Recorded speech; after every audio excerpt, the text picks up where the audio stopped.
प्रजापति के साथ में। आप लोग सुनिएगा, अपना प्यार दुलार आशीर्वाद दीजिएगा। नाच के दे रहे हैं, अगर अच्छा लगे तो कमेंट करके जरूर कहिएगा। आप लोग बोला ना।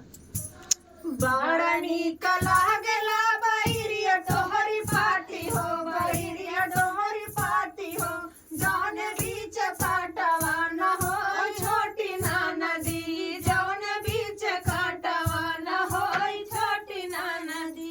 बड़ा नीक लागेला बैरिया तोहरी पार्टी हो, बैरिया तोहरी पार्टी हो, जौन बीच काटवा न हो छोटी नदी, जौन बीच काटवा न हो छोटी नदी।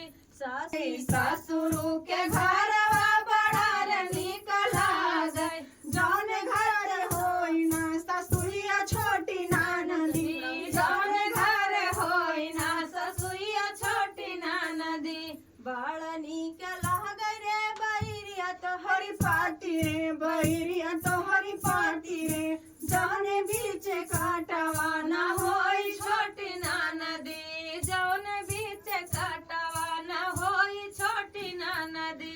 जेठवा के घरवा बड़ा रे नीक लागे, बड़ा रे नीक लागे, जौन घर जेठानिया न होई छोटी नदी, जौन घर जेठानिया न होई छोटी नदी।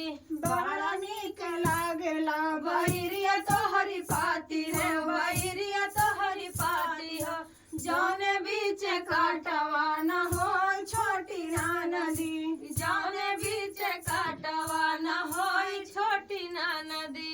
देवरा के घरवा बड़ा रे नीक लागे, बड़ा रे नीक लागे, जौन घर नदिया न हो छोटी नदी, जौन घर नदिया न हो मोरी सखिया, जौन घर नदिया।